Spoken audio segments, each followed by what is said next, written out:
নমস্কার বন্ধুরা, mixed fusion সোমার পাকশালায় সবাইকে স্বাগত। আমি আবারও হাজির হয়েছি আরেকটি রেসিপি নিয়ে।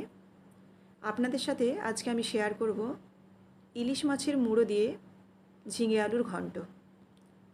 তো এই রেসিপিটি গরম ভাতের সাথে খেতে অপূর্ব লাগে।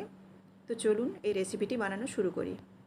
প্রথমেই আমি কড়াই সরষের তেল দিলাম, দিয়ে ইলিশ মাছের মুড়োগুলো আমি নুন হলুদ মাখিয়ে রেখেছি, এগুলোকে আমি ভাজবো। তো ইলিশ মাছের মুড়োগুলোকে আমি তেলের মধ্যে দিয়ে এপিট ওপিট করে হালকা লাল করে আমি ভেজে নিচ্ছি। তারপর একটা পাত্রের মধ্যে আমি তুলে রাখলাম। এবার ওই তেলের মধ্যেই আমি গোটা জিরে আর শুকনো লঙ্কা ফোড়ন দিচ্ছি।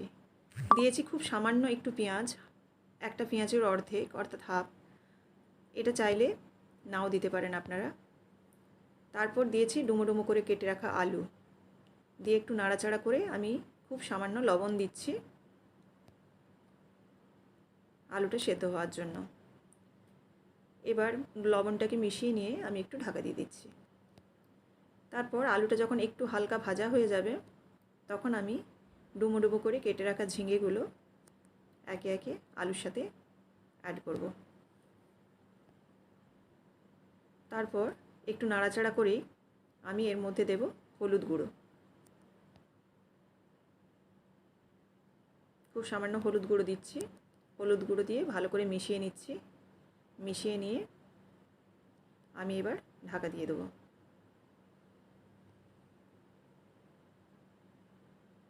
ঝিঙেটা যখন একটু নরম হবে তখন আমি ঢাকা খুলে নেব।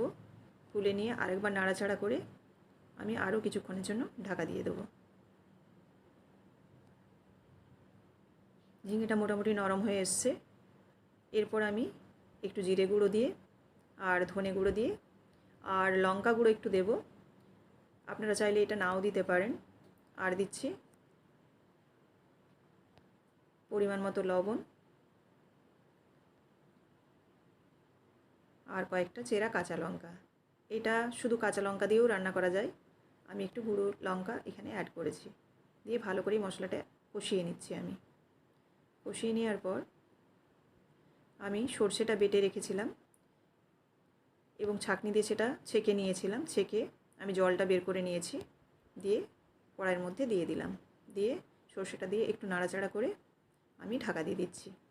এখানে আমি আর জল অ্যাড করব না, সর্ষের যেটুকু জল সেই জলেই আমি এটা সেদ্ধ করে নেব।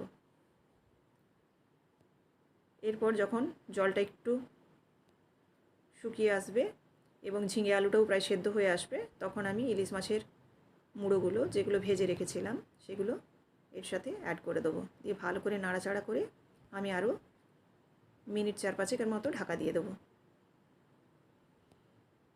ইলিশের গন্ধটা পুরো তরকারির মধ্যেই ঢুকে যাবে তাতে। এবার যখন জলটা প্রায় শুকিয়ে এসছে আমি দেখে নিচ্ছি আলুটা সেদ্ধ হয়েছে কিনা। ব্যাস, আমি গ্যাসের ফ্লেমটা অফ করে দিলাম। করে আমি কিছুক্ষণ ঢাকা দিয়ে রেখে দিচ্ছি। তারপর একটা সার্ভিং প্লেটের মধ্যে আমি সাজিয়ে পরিবেশন করছি।